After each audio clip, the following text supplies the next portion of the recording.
Hello everyone, I am Dhruv Narayan Singh, welcoming you all on this platform of Campus Circuit.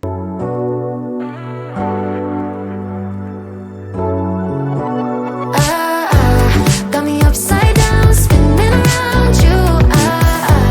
Wanna take. So today we will discuss the one shot of Unit 5 of GIS and Remote Sensing, whose code is BOE066 in AKTU University. If you are from any other university, you can also view this video according to your syllabus. This is the syllabus designed by AKTU University, so it is according to that syllabus. So you can also view according to you. The topics we are covering today are as follows. The first topic of our unit 5 is data input. What is data input? So data input is the process of converting geographic data into digital format that can be stored and analyzed within a GIS. यानी कि किसी geographical data को, चाहे वो special हो, special यानी कि हम लोग पिछले चैप्टर में पढ़े थे, स्पेशियल मतलब होता है कि व्हाट वेयर इट इज़, यानी कि उसके वो क्या बता रहा है, उसके बारे में वो क्या है, मतलब कहाँ का है, तो इसके बारे में पता चले, उसको स्पेशियल डेटा बोलते हैं, एट्रीब्यूट डेटा बोलते थे, व्हाट इट इज़ यानी कि वो क्या है। तो फिर जो जियोग्राफिकल डेटा है उसको डिजिटल डेटा के फॉर्मेट में स्टोर करने को और एनालाइज करने को उसको कहते हैं डेटा इनपुट। तो मेथड्स ऑफ डेटा इनपुट क्या क्या होते हैं, ये आपका पहला टॉपिक है इस सिलेबस का। मेथड्स ऑफ डेटा इनपुट सबसे होता है मैनुअल डिजिटाइजिंग, यानी the process of converting features from a map to vector format.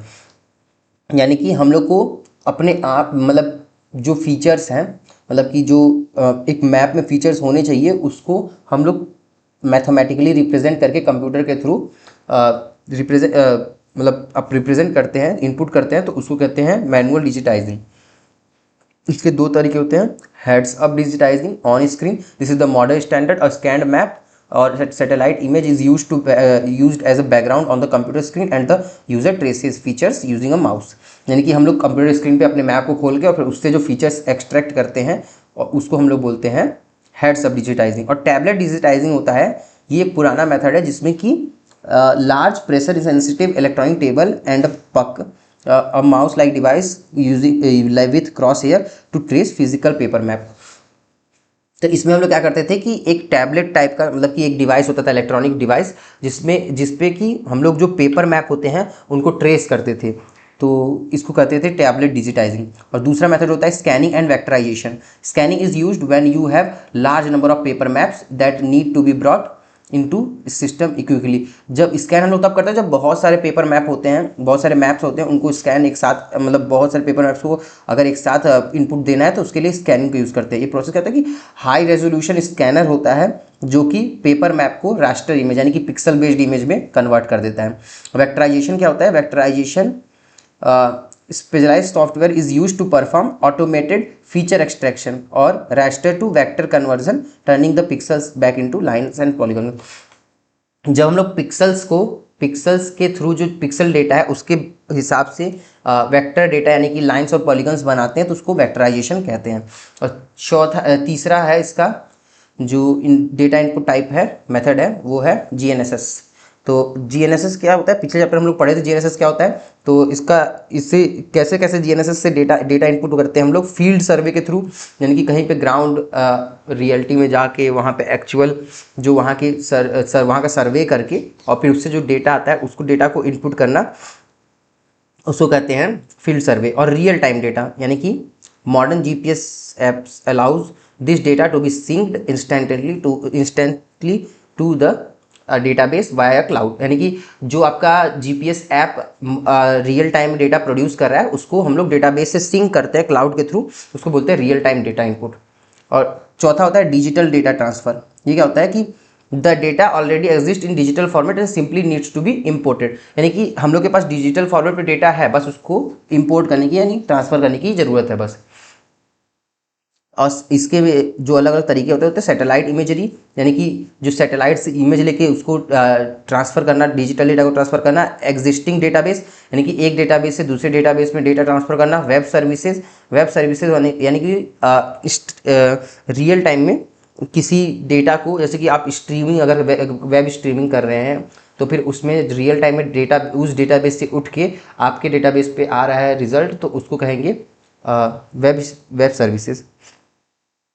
Keyboard entry, last जो मेथड होता है वो कीबोर्ड एंट्री होती है, यानी मैनुअल एंट्री, जिसमें कि हम लोग खुद अपने आप से हम लोग अपने हिसाब से डेटा को फीड करते हैं। और ज्वाइन और रिलेट, यानी कि इंपोर्टिंग अ सेपरेट एक्सेल और CSV file and linking its spatial features based on common ID, यानी कि हम लोग अगर किसी मतलब जो पहले से हम लोग के पास CSV फाइल या डेटाबेस में कोई बना हुआ पहले से टेबल है, तो उसको हम लोग सिंक कर देते हैं अपने इनपुट वाले डेटा इनपुट के फील्ड में, तो फिर उससे होता है ये कि वो जो डेटा होता है वो अपने आप उस पर कॉपी हो जाता है। ठीक है, ये मेथड्स को डिपिक्ट करने के लिए रेफरेंस डायग्राम बनाया गया है, ये आप अपने यूज़ कर सकते हैं रेफरेंस के लिए, अपने पढ़ने के लिए, रिवीजन के लिए। ठीक है, और ये मेथड्स को समरी दिया हुआ है, ये भी आप पढ़ सकते हैं, this is for revision purpose. Note, ये देखिए रजिस्ट्रेशन या फिर जियो रेफरेंसिंग क्या होता है। When you scan a map, it does not have coordinates, it's just a picture. You must geo reference it by identifying ground control points, यानी कि ground control points के थ्रू हम लोग को उस मैप से अपने जो रीजन्स है, लोकेशंस हैं, उनको ट्रैक करने के लिए ग्राउंड कंट्रोल पॉइंट्स का यूज़ करके उस लोकेशन को ट्रैक करना होता है, आइडेंटिफाई करना होता है, उसी को कहते हैं जियो रेफरेंसिंग। नेक्स्ट टॉपिक है हमारा data editing. What is data editing? Data editing is the critical cleaning phase that follows data input. No matter how carefully you digitise a map और collect GPS point, error is inevitable. यानी कि देखिए हमारे जो GIS से data आता है उसमें एरर आने की चांसेस एकदम मतलब होते ही होते हैं, आप चाह के भी एरर हटा नहीं सकते हैं। तो उस एरर को डेटा आने के बाद क्लीन करना, उसी को डेटा एडिटिंग फेज कहते हैं। तो देखिए आपका ये editing ensures that the digital data accurately represent the real world and that topology is mathematically sound, यानी कि जो रिलेशनशिप उसमें बताया गया है वो ट्रू हो, करेक्ट हो। ठीक है, common spatial and topological errors are, कौन कौन से तरह के एरर हो सकते हैं? तो सबसे पहला होता है डैंगल्स, यानी डैंगलिंग नोड्स। डैंगलिंग नोड क्या होता है? These occur when a line is not connected to another line at a node where it should be, यानी कि डैंगलिंग नोड का मतलब ये होता है कि एक लाइन दूसरे से कनेक्ट नहीं है। जैसे कि आप कोई पॉलीगन बना रहे हैं और एक लाइन दूसरे से कनेक्टेड होने चाहिए थे, वो क्लोज्ड फिगर होना चाहिए था, लेकिन वो एक ओपन फिगर बन गया, ऊपर ओपन कर्व बन गया, तो वो उसको एक डैंगलिंग नोड कहेंगे। तो अंडरशूट क्या होता है? A line fall short of the line it was suppose to intersect, यानी कि जहां पे उसको इंटरसेक्ट करना चाहिए था उससे ही पहले ही वो खत्म हो जा रहा है, तो उसको कहते हैं अंडरशूट। देखिए जैसे कि ये जो केस है इसमें ये पॉइंट देख रहे हैं, ये अंडरशूट है क्योंकि यहाँ पे कनेक्टेड होना चाहिए था लेकिन हुआ नहीं है। ये भी केस एक अंडरशूट का है क्योंकि ये देखो ये पॉइंट कनेक्ट होना चाहिए था लेकिन ये नहीं हुआ है। और ये क्या होता है? ओवरशूट क्या होता है? ओवरशूट में ये होता है कि ये जो लाइन है वो एक क्रॉस कर जाती है, यानी कि इसको यहाँ पे इंटरसेक्ट करना चाहिए था लेकिन ये इसको क्रॉस करके यहाँ पे चली गई है। ठीक है, इसको कहते हैं overshoot. A line crosses over the line it was suppose to intersect, जहां पे इंटरसेक्ट करना चाहिए था लेकिन उसके वो आगे चली गई है। ठीक है, नेक्स्ट होता है, जो नेक्स्ट एरर आ सकता है वो है सिल्वर पॉलीगन। सॉरी ये स्पेलिंग मिस्टेक है, यहाँ पे सिल्वर होना चाहिए था, silver polygon, no sorry sliver polygon ही है, sliver polygon. Sliver polygon, these are the small thin accidental polygons were created when two shared boundaries are digitized slightly differently। जैसे कि कभी कभी ऐसा होता है कि जब दो बाउंड्री को यानी कि दो ऑब्जेक्ट को हम लोग एक साथ ओवरलैपिंग ऑब्जेक्ट को रखते हैं तो फिर कभी कभी एक अलग से एरिया बन के निकल के आ जाता है, एक्सीडेंटल पॉलीगन बन जाता है, उसको कहते हैं हम लोग स्लीवर पॉलीगन। जैसे कि आप इसमें देख सकते हैं कि ये जो शेप बन के आ गया है ये एक स्लीवर पॉलीगन है। हम लोग को होना ऐसा चाहिए था, ऐसा होता तो सही रहता, लेकिन ये जो बीच में कटआउट बन के आ चुका है ये स्लीवर पॉलीगन है। वैसे ही कटआउट इसमें भी बन के आ चुका है, ये भी स्लीवर पॉलीगन है, ये हमारा डिजायर्ड पॉलीगन था। ठीक है, और फिर नेक्स्ट केस होता है अनक्लोज्ड पॉलीगन। अनक्लोज्ड पॉलीगन मतलब कि ओपन पॉलीगन बन गया, वो क्लोज होना चाहिए था लेकिन वो क्लोज नहीं हो पाया। जैसे कि आप ये देख ही सकते हैं कि यहाँ पे ये पॉइंट क्लोज्ड होनी चाहिए थी लेकिन ये क्लोज्ड पॉलीगन नहीं है। ठीक है, ये क्लोज होना चाहिए था लेकिन हो नहीं पाया, इसलिए इसको अनक्लोज्ड पॉलीगन बोलेंगे। ये भी एक तरह का एरर है। और उसके बाद होता है डुप्लीकेट सेगमेंट, यानी कि एक ही दो नोड को ज्वाइन करने के लिए बहुत सारे सेगमेंट यूज कर देते हैं। जैसे कि आपको मतलब मैं बता दे रहा हूँ कि ये दो redundant copies of points and lines, देखिए यही है, ये डुप्लीकेट सेगमेंट्स, मतलब एक ही पॉइंट को ज्वाइन करने के लिए बहुत सारे सेगमेंट का यूज़ किया जा रहा है, तो उसी को कहते हैं डुप्लीकेट सेगमेंट। अब फिर होता है attribute data error. Attribute data error क्या होता है, मतलब कि वो हम लोग अभी जो पढ़े थे वो था स्पाशियल एरर। तो एट्रीब्यूट डेटा एरर क्या क्या होते हैं, तो होते हैं मिसिंग डेटा, यानी कि कोई डेटा ही मिस हो गया।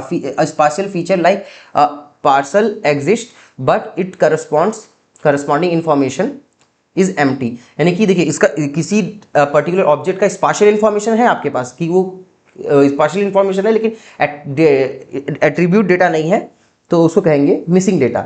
इनकरेक्ट लेबल, यानी कि जो वो बता रहा है कि ये क्या चीज़ है, जैसे कि वो ऑब्जेक्ट के बारे में जो डिस्क्रिप्टिव इंफॉर्मेशन दे रहा है वो गलत बता रहा है, तो उसको कहेंगे इनकरेक्ट लेबल। फॉर्मेटिंग एरर, देखिए कभी कभी ऐसा होता है कि हम लोग को बताना था कि ये 1 फीट का मतलब ऑब्जेक्ट है, लेकिन हमने लिख दिया 1 मीटर का ऑब्जेक्ट, तो इसको कहते हैं फॉर्मेटिंग एरर, मतलब यूनिट का डिफरेंस। फिर अगला होता है कि एडिटिंग टेक्निक एंड टूल्स, यानी कि हम लोग कैसे उसको एरर को हटा सकते हैं। सबसे पहला जो टूल है, सबसे पहला टेक्निक है snapping. This is the most vital tool. It acts like a magnet that automatically pulls a vertex और a node to the exact location of a nearby point, location, line और boundary within a specified snapping tolerance. यानी कि क्या करता है कि ये एक मैग्नेट की तरह काम करता है, जो कि उस वर्टेक्स का जो लोकेशन होना चाहिए था लाइन का या फिर पॉइंट का या बाउंड्री का, उसको अपने आप ही वो पता करके वो बना देता है वहाँ पे लाइन, या फिर जहाँ, क्योंकि इससे आप अंडरशूट या फिर ओवरशूट से बच सकते हैं, यानी कि अगर कोई लाइन क्रॉस कर गई या फिर कोई लाइन छोटी पड़ गई तो उससे बच सकते हैं। आपने ऊपर पढ़ा था ना अंडरशूट ओवरशूट, वही। एज मैचिंग, नेक्स्ट होता है technique edge matching. This is used when joining to adjacent map sheets. जब हम लोग दो कॉन्करेंट एडजेसेंट मैप शीट को यूज़ करते हैं जोड़ने के लिए, तो उसमें एज मैचिंग का यूज़ होता है कि मतलब अगर मतलब हाफ ऑब्जेक्ट हमारा एक फोटो में है, दूसरे फोटो में हाफ ऑब्जेक्ट है, तो उन दोनों को मर्ज करके हम लोग को एक पूरा कंप्लीट ऑब्जेक्ट बनाना है, तो उसके लिए एज मैचिंग का यूज़ होगा। तीसरा होता है रबर शीटिंग। रबर शीटिंग क्या होता है, if a digitise map is slightly distorted और stretched, rubber sheet tugs that data to fit known ground control points correcting the overall geometry। if देखो आपका अगर शेप या फिर साइज में कोई गलती हो गई है, तो उसके लिए हम लोग रबर शीटिंग का यूज़ करेंगे। ये ज्योमेट्रिक ट्रांसफॉर्मेशन होता है जो कि ग्राउंड कंट्रोल पॉइंट्स का यूज़ करके उस पर्टिकुलर ऑब्जेक्ट के शेप या साइज को मेंटेन करता है। और आखिरी जो चौथा टेक्निक है वो है जनरलाइजेशन। जनरलाइजेशन क्या होता है, removing unnecessary vertices from a line और polygon to simplify its shape without losing its geographic character. यानी कि अननेसेसरी वर्टिस, कोई लाइन या कोई पॉइंट या कोई पॉलीगन अननेसेसरी है तो उसको हटा देना, उसको कहते हैं जनरलाइजेशन। ये एरर और उनके सॉल्यूशन है शॉर्ट में, आप इसको रिवाइज कर लीजिएगा। नेक्स्ट है spatial data model. Spatial data model कौन कौन से होते हैं, हम लोग को पढ़ना है कि स्पाशियल डेटा मॉडल कौन कौन से होते हैं। तो spatial data model is a conceptual framework used to represent geographical feature in a digital environment. These models are then implemented through specific data structure. देखिए ये जो डेटा मॉडल होता है स्पाशियल डेटा मॉडल, ये हम लोग जो आपका एक्चुअल फीचर जियोग्राफिकल फीचर्स होते हैं उनको डिजिटल इन्वायरमेंट में कैसे रिप्रेजेंट करें उसके लिए यूज़ किया जाता है डेटा मॉडल्स को। ये अलग अलग डेटा स्ट्रक्चर को यूज़ करते हैं अलग अलग मॉडल। सबसे पहला है vector data model. Vector data model क्या होता है, vector data model represents the world as a collection of discrete object. Vector data model में सभी ऑब्जेक्ट्स अलग अलग आइडेंटिफाई होंगे, जिनको रिप्रेजेंट किया जाता है ज्योमेट्रिक प्रिमिटिव्स की यूज़ करके, जिसमें पॉइंट होता है, लाइन होता है, पॉलीगन होता है। ये हम लोग पढ़ चुके हैं कि पॉइंट, लाइन और पॉलीगन कैसे यूज़ होता है ज्योमेट्रिक प्रिमिटिव के तौर पर, तो ये पिछले चैप्टर में अच्छे से हम लोग पढ़े थे। और उसमें जो वेक्टर डेटा स्ट्रक्चर यूज होते हैं, यानी वेक्टर डेटा मॉडल में जो डेटा स्ट्रक्चर यूज होता है वो होता है स्पैगेटी स्ट्रक्चर। स्पैगेटी का नाम सुने ही होंगे, बहुत ही पॉपुलर डिश है। तो the simplest form where each feature is stored as a list of independent X Y coordinate, यानी कि इसमें हम लोग एक्स वाई कोऑर्डिनेट में फीचर्स को स्टोर करते हैं, यानी कि लाइन का, पॉलीगन का और अपने पॉइंट का, सबका एक्स वाई कोऑर्डिनेट हमारे पास रहेगा, तो उसके थ्रू हम लोग रिप्रेजेंट कर सकते हैं उस ऑब्जेक्ट को। टोपोलॉजिकल स्ट्रक्चर क्या होता है कि more intelligent structure that stores relationship between features. Topological structure में हम लोग उन सभी जो ऑब्जेक्ट्स हैं उनके बीच का रिलेशनशिप, उन सब ऑब्जेक्ट्स के फीचर्स का रिलेशनशिप पता करते हैं, जैसे कनेक्टिविटी, एडजेसेंसी, कंटेनमेंट, ये सब पता करके और फिर उसके हिसाब से हम लोग जो मॉडल बनाते हैं उसको वेक्टर डेटा मॉडल कहते हैं। तो देखिए ये वेक्टर और रैस्टर डेटा मॉडल के बीच का डिफरेंस है, ये देख लीजिएगा, आप पढ़ लीजिएगा। अब दूसरा टाइप होता है raster data model. Raster data model क्या होता है? Raster data model represents the world as a continuous surface divided into grid of identical squares, यानी कि जो रैस्टर मॉडल है इसमें हम लोग पिक्सल्स का यूज करते हैं किसी भी ऑब्जेक्ट को या किसी भी सरफेस को दिखाने के लिए, ठीक है। इसके कैरेक्टरिस्टिक्स क्या होते हैं? इसकी सेल वैल्यू होती है। सेल वैल्यू क्या होता है कि इस cell contains a single value representing a characteristic. देखिए हर सेल की अपनी कुछ वैल्यू होगी जो कि उसके एलिवेशन, टेम्परेचर या लैंड कवर टाइप को बताएगी। जैसे कि किसी भी चीज़ को डिपेक्ट करने के लिए उसका अपना एक सेल वैल्यू होगा, उसका रेजोल्यूशन होगा अपना, जो हर पिक्सल का है उसका अपना एक रेजोल्यूशन होगा, यानी कि कितने साइज ऑफ लैंड को वो डिपिक्ट कर रहा है वो सेल, यानी कि एक पिक्सल कितना बड़ा एरिया कवर कर रहा है वो चीज़ बताता है रेजोल्यूशन।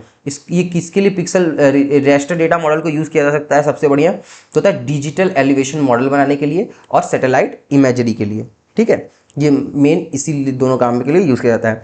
कौन कौन से डेटा स्ट्रक्चर यूज होते हैं रैस्टर डेटा मॉडल में? पहला होता है run length encoding, stores data by recording the value and the number of times it repeats in a row, यानी कि हम लोग को ये देखना होता है कि वो जो वैल्यू है वो कितनी बार रिपीट हो रही है, ठीक है। वो वैल्यू कितनी बार रिपीट हो रही है, कितनी बार आ रही है, कौन सी वैल्यू आ रही है, ये सब रिकॉर्ड करना उसको कहते हैं रन लेंथ एनकोडिंग। और दूसरा होता है क्वाड ट्रीज। क्वाड ट्रीज क्या होता है कि hierarchical structure that divides a grid into 4 quadrants recursively. If a quadrant is uniform, it stops dividing. देखिए ये एक हायरार्किकल मॉडल होता है जिसमें हायरार्किकल डेटा स्ट्रक्चर होता है जिसमें कि हम लोग उस पूरे के पूरे जो पिक्सल ग्रिड है उसको 4 क्वाड्रेंट में डिवाइड करते हैं, और जब भी एक क्वाड्रेंट की वैल्यू यूनिफॉर्म आती है, मतलब एक क्वाड्रेंट यूनिफॉर्म होता है, डिस्क्रीट नहीं रह जाता है, तो फिर मतलब उसकी सारी पिक्सल वैल्यू आपको पता चल जाती है, तो उसके बाद वहाँ पे वो स्टॉप कर देता है डिवीजन, ठीक है। नहीं तो फिर वो हर क्वाड्रेंट को फिर 4 क्वाड्रेंट, फिर 4 क्वाड्रेंट ऐसे करके डिवाइड करते ही जाता है जब तक कि अनलेस एंड अनटिल सारे के सारे उस जितने क्वाड्रेंट उसने बनाया सबकी वैल्यू उसको पता ना चल जाए। ये वेक्टर डेटा मॉडल और रैस्टर डेटा मॉडल के बीच का डिफरेंस है, ठीक है, पढ़ लीजिएगा। डिस्क्रीट और कंटिन्यूअस रूल क्या होता है ये पढ़ लीजिए। देखिए vector is for objects and raster is for fields, यानी कि वेक्टर को हम लोग ऑब्जेक्ट रिप्रेजेंट करने के लिए यूज करते हैं और फील्ड्स को रिप्रेजेंट करने के लिए हम लोग रैस्टर मॉडल का यूज करते हैं।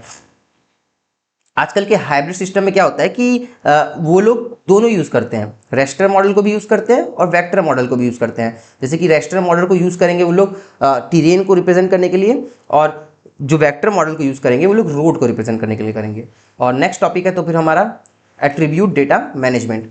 एट्रीब्यूट डेटा मैनेजमेंट क्या होता है कि attribute data management refers to the methods used to store, organise and manipulate the non spatial information associated with geographic features, यानी कि ऐसा डेटा मैनेजमेंट जिसमें कि हम लोग नॉन स्पेशियल इंफॉर्मेशन जो होती है, यानी कि जब स्पेशल इंफॉर्मेशन हटा देते तो एट्रीब्यूट इंफॉर्मेशन ही बची, तो एट्रीब्यूट इंफॉर्मेशन को स्टोर करना, ऑर्गेनाइज करना, उसको मैनिपुलेट करना, उसको हम लोग कहते हैं एट्रीब्यूट डेटा मैनेजमेंट। इसका जो डेटाबेस स्ट्रक्चर होता है वो होता है RDBMS का। हम लोग डेटाबेस मैनेजमेंट सिस्टम में पढ़ेंगे कि रिलेशनल डेटा मॉडल क्या होता है। रिलेशनल डेटा मॉडल में रोज एंड कॉलम्स के फॉर्म में रिप्रेजेंट होता है डेटा, जिसको एक टेबल में बनाया जाता है। रोज हमारे रिकॉर्ड्स होते हैं और फील्ड्स हमारी कॉलम्स होती हैं, ठीक है। पढ़ लीजिएगा, आपको पढ़ना होगा तो फिर ये तो बहुत अच्छे से पढ़े होंगे आप लोग डेप्थ में RDBMS को। कॉमन एट्रीब्यूट डेटा टाइप कौन कौन से यूज हो सकता है कहते हैं इस एट्रीब्यूट डेटा मैनेजमेंट में? शॉर्ट या long integer, float, double, text, string, date और ब्लॉक। देखिए जो इंटीजर्स को अगर आपको स्टोर करना है तो फिर आप शॉर्ट या लॉन्ग इंटीजर का यूज़ कर सकते हैं। 4 बाइट का स्टोर करना है कि 8 बाइट का स्टोर करना है, जितने बाइट का करना हो उस हिसाब से शॉर्ट या लॉन्ग इंटीजर। फ्लोट और डबल यानी कि चार, अगर वो आपको डेसिमल वैल्यू के साथ अगर रिप्रेजेंट करना है तो फ्लोट का यूज़ करिए, अगर ज़्यादा डेसिमल प्रिसाइजन के साथ अगर जाना है तो आपको डबल का यूज़ करना चाहिए। और किसी टेक्स्ट को स्टोर करना है तो आप स्ट्रिंग का यूज़ करिए, और डेट वैल्यू को किसी स्टोर कराना है डेट या टाइम को तो फिर आप यूज़ करिए डेट को। और ब्लॉक क्या होता है कि बाइनरी लार्ज ऑब्जेक्ट्स को स्टोर कराने में यूज़ होता है। ये पढ़ लीजिएगा, ये बहुत इंपॉर्टेंट टेबल है, आपको पता होना चाहिए। ठीक है, नेक्स्ट टॉपिक है हमारा linking spatial and attribute data. तो क्या होता है कि the connection between the map feature and the database is maintain through a unique identifier ID often called a primary की। देखिए किसी भी डेटाबेस में अगर हम लोग को किसी भी रिकॉर्ड को यूनिकली आइडेंटिफाई करना है तो हम लोग किसके थ्रू कर सकते हैं? प्राइमरी की के थ्रू। तो उसी को कहते हैं प्राइमरी की। तो इसी को मतलब किसी मैप फीचर को या डेटाबेस को कनेक्ट करना होगा तो हम लोग किसके थ्रू करेंगे? प्राइमरी की के थ्रू। तो लिंक क्या होता है कि एवरी पॉइंट, लाइन और polygon has a hidden ID number. सभी पॉइंट, लाइन या पॉलीगन का अपना कुछ आईडी नंबर होता है जो कि उसी का प्राइमरी की होगा, जिससे कि वो यूनिकली आइडेंटिफाई किया जा सके, समझे? तो उसी से उसको पता किया जाता है। ज्वाइन क्या होता है? This operation appends the fields on one table to another based on common field. देखिए डेटाबेस में तो आप पढ़े होंगे कि ज्वाइन क्या होता है। ज्वाइन ऑपरेशन क्या होता है कि दो टेबल के को ज्वाइन करना है, दो टेबल को मतलब कि दो टेबल के रिकॉर्ड्स को एक साथ आपको देखना है, तो हम लोग ज्वाइन ऑपरेशन का यूज़ करते हैं, जिसमें प्राइमरी की के थ्रू हम लोग प्राइमरी की को यूज़ करके दो टेबल को ज्वाइन करते हैं। रिलेट्स क्या होता है? Similar to join but it defines a relationship between tables without physically merging them. देखिए ये क्या करता है कि दो टेबल्स को अलग अलग ही रख के लेकिन उसके बीच का रिलेशनशिप बताता है, उसको कहते हैं रिलेट्स। ये पूरा डीबीएमएस, ये डेटाबेस मैनेजमेंट सिस्टम की तरह ही है, एट्रीब्यूट डेटा मैनेजमेट। अगर आप लोग डीबीएमएस पढ़े तो इसमें कोई भी बहुत बड़ी बात नहीं है। एट्रीब्यूट क्वारीज क्या होती हैं? जैसे कि हम लोग एट्रीब्यूट्स के लिए क्वारीज करने के लिए हम कौन सा एसक्यूएल लैंग्वेज का यूज़ करेंगे, जिसका स्ट्रक्चर्ड क्वेरी लैंग्वेज, इसका मतलब जो लैंग्वेज यूज़ होता है इसके मैनेजमेंट में होता है एसक्यूएल। इससे क्वेरी जैसे कि आपको चाहिए कि हमको ऐसे सारे वेल्स बताओ जिसकी डेप्थ 50 मीटर से ज़्यादा है और जिसकी क्वालिटी पीने लायक है, तो हम लोग ऐसे select star from wells where depth greater than 50 and water quality portable. इस क्वेरी का यूज़ करके हम लोग उससे डेटा एक्सट्रैक्ट कर सकते हैं किसी डेटाबेस में से। आप इस एसक्यूएल क्वेरी के बारे में मत चिंता करिए, ये एग्जाम में नहीं आएगा, ये बस आपको रेफरेंस के लिए बताया गया कि ऐसे हम लोग क्वेरी कर सकते हैं एसक्यूएल के थ्रू। नेक्स्ट होता है Meta data management. Meta data management का मतलब है कि डेटा अबाउट डेटा। आपको पता ही होगा मेटा डेटा का मतलब होता है कि डेटा अबाउट डेटा का मतलब कि आपका जो ये डेटा है उसका डेट, टाइम, कैप्चर किया गया, कितने एमबी का डेटा है, क्या है, किस टाइप का डेटा है, ये सब बताने का जो बताता है उसको कहते हैं मेटा डेटा। तो मेटा डेटा का जो it is critical part of attribute management that describes, ये क्या क्या बताता है? सोर्स, कि वो कहाँ से डेटा लिया गया है, एक्यूरेसी यानी कि कितना एक्यूरेट डेटा है, प्रोजेक्शन यानी कि कौन सा मैप प्रोजेक्शन इसमें यूज़ किया गया उस डेटा को एक्सट्रैक्ट करते समय, यूजेस कंस्ट्रेंट्स, ये who is allowed to use the data यानी कि किसको किसको अथॉरिटी है कि वो उस डेटा को यूज कर सकता है, इन सबको मेटा डेटा कहते हैं। यानी कि मेटा डेटा में ये सभी चीज़ें आपकी आती हैं। ठीक है, नेक्स्ट टॉपिक है जो डीबीएमएस का बहुत इंपॉर्टेंट टॉपिक होता है कि नॉर्मलाइजेशन। नॉर्मलाइजेशन क्या होता है कि this is the process of organizing attributes into multiple related tables to reduce redundancy। यानी कि हम लोग इस तरह से एट्रीब्यूट्स को ऑर्गेनाइज करते हैं ताकि रिडेंडेंसी यानी कि डुप्लीकेसी कम हो सके, और आप कम से कम टेबल में, कम से कम एट्रीब्यूट्स में आप ज़्यादा से ज़्यादा डेटा स्टोर कर सके। जैसे कि अगर हम लोग को IIT अगर 10 अलग अलग रो में लिखना है तो हम लोग उसको एक कॉलेज ID दे सकते हैं, जैसे कि IIT 01, और फिर उसको हर मतलब मास्टर टेबल में अपने हम लोग एडिट करेंगे और उससे वो हर टेबल में सेव हो जाएगा, हर टेबल में एडिट हो जाएगा, हर टेबल में मॉडिफाई हो जाएगा। ठीक है, इसको नॉर्मलाइजेशन कहते हैं। ये देखिए आपके मतलब उतना डिटेल में नहीं जाना है, आप बस इतना याद रखिए कि नॉर्मलाइजेशन रिडंडेंसी को रिड्यूस करने में हेल्पफुल होता है, और बाकी आप इतना डिटेल में मत पढ़िए, ये सब डीबीएमएस का कॉन्सेप्ट है। की क्या होता है? की इज द की, मतलब की बहुत इंपॉर्टेंट होती है डीबीएमएस में, की का बहुत इंपॉर्टेंट रोल है। तो always emphasise that a join will only work if the data types of keys field are match perfectly. यानी कि अगर आपको ज्वाइन ऑपरेशन करना है, यानी दो टेबल को मर्ज करना है, तो वो तभी होगा जब आपके प्राइमरी की या फिर जो भी प्राइमरी की और फॉरेन की का डेटा टाइप मैच करेगा। Integrating data map overlap in GIS, overlap overlay जेन इन GIS। देखिए मैप ओवरले क्या होता है? Map overlay is often considered the heart of GIS. It is the process of stacking two or more layers of spatial data to create a new composite layer। यानी कि बहुत सारी अलग अलग layers of spatial data, यानी कि अलग अलग layer spatial data की layer को merge करना एक साथ एक नई लेयर बनाने के लिए उसको कहते हैं हम लोग मैप ओवरले।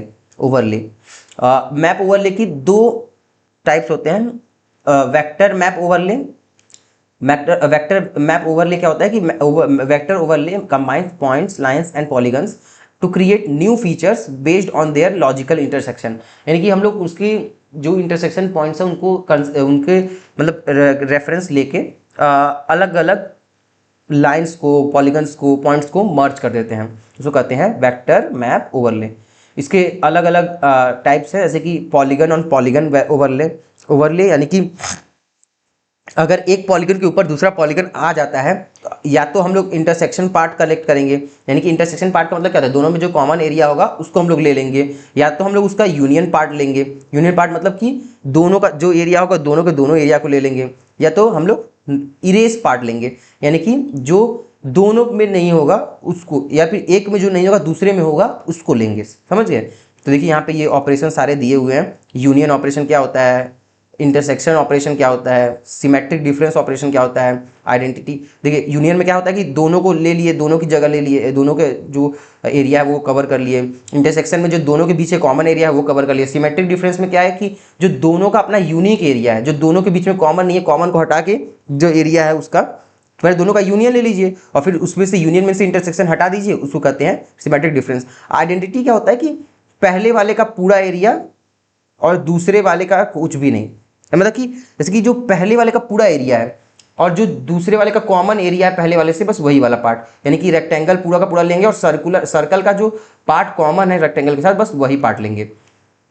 क्लिप क्या होता है कि किसी भी मैप को उतने छोटे से एरिया में क्लिप कर देना, यानी कि जितना पार्ट उस एरिया का दिखाना है उस क्लिप्ड एरिया में बस उतना पार्ट दिखाना। इरेज क्या होता है कि जितना पार्ट ये इरेज लेयर में दिख रहा है आपको उतना पार्ट उस मैप का रिमूव कर देना। स्प्लिट क्या होता है कि जितने पार्ट्स में उसको डिवाइड करना है उस मैप को, उतने पार्ट्स में उसको डिवाइड करके अलग अलग डिस्प्ले कराना। अब होता है पॉलीगन इन पॉलीगन ओवरले। पॉलीगन इन पॉलीगन ओवरले क्या होता है कि determines which point fall inside specific polygon and assigns polygons in attributes to those points। देखिए पॉलीगन ओवरले में मतलब कि हम लोग अलग अलग किस पॉलीगन के अंदर, पॉइंट इन पॉलीगन ओवरले में हम लोग ये देखते हैं कि कौन सा पॉइंट किस पॉलीगन के अंदर है, तो उसके अकॉर्डिंग हम लोग अपना मैपिंग करते हैं, अपना लेयर मतलब कंबाइन करते हैं, कंपोजिट लेयर बनाते हैं। लाइन इन पॉइंट ओवरले क्या होता है कि हम लोग इसमें ये देखेंगे कि कौन सी लाइन उस पॉलीगन के बाउंड्री पे है और कौन सी लाइन उसके अंदर है, तो इससे हम लोग हम लोग को कंबाइंड जो लेयर बनाने में हेल्पफुल होगा। रेस्टर मैप ओवरले क्या होता है, जिसको मैप अलजेब्रा भी कहते हैं। Raster overlay is mathematically simpler than vector overlay because it relies on overlapping identical grid cells rather than calculating complex line intersection. इसमें जानते क्या होता है कि हम लोग ओवरलैपिंग पिक्सल्स को देखते हैं कि कौन सा पिक्सल ओवरलैप कर रहा है, तो ये इजी होता है, इसको कैलकुलेट करना इजी होता है क्योंकि हम लोग इसमें कोई मैथमेटिकल इक्वेशन नहीं लगा रहे हैं, कोई मैथमेटिकली कैलकुलेशन परफॉर्म नहीं कर रहे हैं इंटरसेक्शन पॉइंट निकालने के लिए, इसलिए ये थोड़ा ईजी होता है।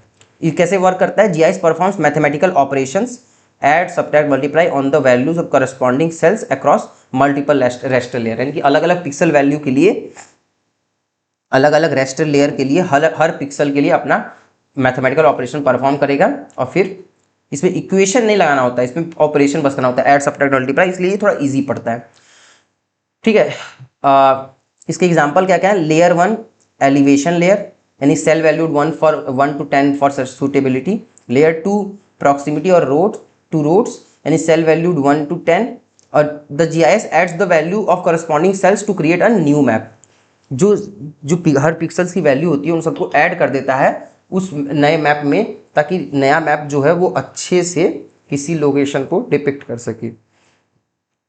पी रिक्वेस्ट क्या क्या होती हैं ओवरले के लिए, कॉमन कोऑर्डिनेट सिस्टम। अगर आपको कई सारे लेयर को एक साथ मर्ज करना है तो उसका कोऑर्डिनेट सिस्टम आइडेंटिकल होना चाहिए। टोपोलॉजिकल इंटीग्रिटी यानी कि जो आपका डेटा है वो उसमें वो जो उसका क्या होता है error the data must be clean, errors like sliver polygon overshoots will multiply during overlay process resulting in dirty output data. यानी देखिए टोपोलॉजिकल इंटीग्रिटी बहुत इंपॉर्टेंट होती है कि आपका जो डेटा बन के आ रहा है, वो जो कंपोजिट डेटा बन के आ रहा है, कंपोजिट लेयर बन के आ रहा है, वो गलत ना बन गया, क्योंकि अगर आपके डेटा में थोड़ा भी एरर है तो वो जब आप उसको कंबाइन करने लगेंगे तो वो डेटा और एरर बढ़ते ही जाएगा, तो उसको टोपोलॉजिकल इंटीग्रिटी बोलते हैं। रेस्टर और वेक्टर इफिशियंसी, मतलब दोनों में कौन इफिशियंट है? Raster overlay is computationally much faster because it's just matrix math, क्योंकि इसमें सिर्फ मैट्रिक्स का मैथ यानी कि सिर्फ प्लस माइनस मल्टीप्लाई होता है, तो इसीलिए ये थोड़ा फास्ट होता है रेस्टर ओवरले। लेकिन vector overlay is computationally heavy because it must calculate the new intersection nodes of every crossing line, यानी कि इसमें इंटरसेक्सिंग नोड पता करना होता है, इसलिए थोड़ा कंप्यूटेशनली कॉम्प्लेक्स होता है। ये टॉपिक तो हमको लग रहा है कि हम लोग फर्स्ट चैप्टर में पढ़े थे, application of remote sensing and GIS for the management of land and water resources. चलिए एक बार फिर देख लेते हैं, कोई रिवीजन हो जाएगा हमारा, कोई नहीं। रिमोट सेंसिंग और जीआईएस का कैसे यूज कर सकते हैं हम लोग लैंड रिसोर्स मैनेजमेंट और वाटर रिसोर्स मैनेजमेंट में।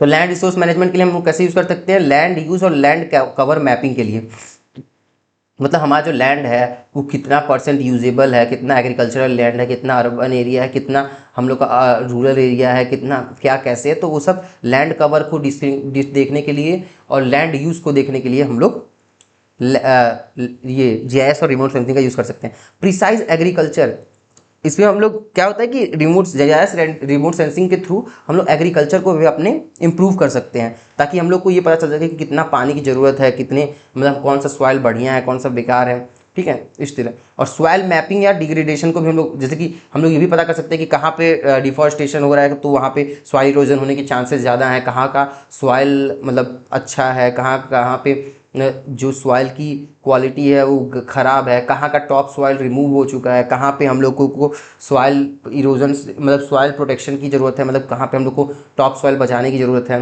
और नेक्स्ट ये देखिए, ये है आपका रिसोर्स मैनेजमेंट का ये पूरा फिगर है, ये आपका रिसोर्स मैनेजमेंट के बेस्ड पे ये फिगर बना हुआ है, इसको आप पढ़ लीजिएगा, आपका रिविजन हो जाएगा। Water resource management, surface water monitoring, यानी कि हम लोग इससे ये पता कर सकते हैं कि सरफेस वाटर कैसा है, मतलब सरफेस वाटर कितना है, कैसा है, कितना सरफेस एरिया हमारे अर्थ का वाटर से कवर्ड है। ग्राउंड वाटर एक्सप्लोरेशन, हम लोग ये भी पता कर सकते हैं जीआईएस और रिमोट सेंसिंग के थ्रू, डायरेक्टली तो पता नहीं कर सकते लेकिन इनडायरेक्टली हम लोग ये भी पता कर सकते हैं कि ग्राउंड वाटर कितना है हमारा, क्योंकि हम लोग के पास ऐसी सेंसर्स हैं जो कि ग्राउंड वाटर में जाके भी ये देख सकती हैं कि हम लोग ये पढ़ चुके हैं फर्स्ट चैप्टर सेकंड चैप्टर में कि कैसे ग्राउंड वाटर को एक्सप्लोर किया जाता है जीआईएस और रिमोट सेंसिंग के थ्रू।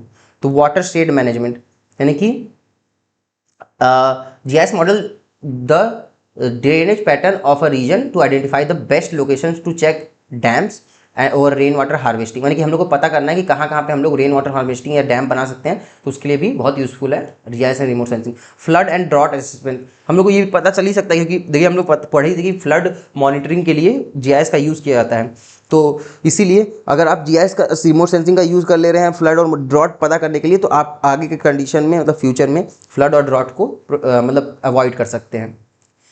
और अगर फ्लड और ड्रॉट आया है तो फिर आप उसको हैंडल भी कर सकते हैं। देखिए ये टेबल बना हुआ है, ये टेबल इसका समरी है, पढ़ लीजिएगा। नेक्स्ट है spatio temporal concept. Spatio temporal concept क्या होता है कि स्पेशियल का मतलब होता है knowing where the resource is, मतलब रिसोर्स कहाँ का है ये पता करना स्पेशियल है। टेम्पोरल क्या है कि कितने देर बाद वो चेंज हो रहा है, मतलब कितने, जब हमारा सैटेलाइट बार बार घूम रहा है तो कितने देर बाद वो जो एक रेगुलर इंटरवल ऑफ टाइम के बाद अगर फोटोग्राफ ले रहा है तो कितने क्या चेंजेस हो रहे हैं, कितने चेंजेस हो रहे हैं, कितने देर बाद चेंजेस हो रहे हैं, इसको टेम्पोरल कहेंगे। तो ये जो स्पेशियल और टेम्पोरल एनालिसिस एक साथ करते हैं तो उसको कहते हैं स्पेशियो टेम्पोरल एनालिसिस। और एक नेक्स्ट लास्ट कॉन्सेप्ट है डिसीजन सपोर्ट सिस्टम, यानी डीएसएस। तो डीएसएस क्या होता है कि emphasize that the ultimate goal of integrating remote sensing and GIS for land and water is to create a DSS, यानी कि in resource management, water resource management, a DSS tells a city officially exact when to restrict water usage based on current reservoir oil। देखिए ये एक analysis system होता है, यानी कि ये बताता है कि आपका जो करंट रिजर्वायर लेवल है, यानी कि कितना आपके पास आपके सिटी में पानी है, मतलब एग्जाम्पल के थ्रू बता रहे हैं कि जितना आपकी सिटी में पानी है अभी, जितना आपके पास पॉपुलेशन है, उस हिसाब से आपको कितना पानी यूज़ करना चाहिए कि आगे चल के आपको दिक्कत ना हो, आप सस्टेनेबली यूज़ कर सके वाटर को, वाटर रिसोर्सेज को। ठीक है, तो इसके लिए भी जीआईएस एंड रिमोट सेंसिंग का यूज़ होता है। चलिए, आपका यही चैप्टर खत्म होता है, ये इतने ही टॉपिक्स थे आपके इस चैप्टर में। So our one shot for whole syllabus of GIS and remote sensing has been completed. आपको 5 यूनिट आपको यूट्यूब लेक्चर के तौर पे अवेलेबल करा दी गई है। आप लोग अपना पढ़िए और अच्छे से एग्ज़ाम दीजिए। All the best for your exams. Thank you, thanks a lot for your time. That's all, thanks a lot.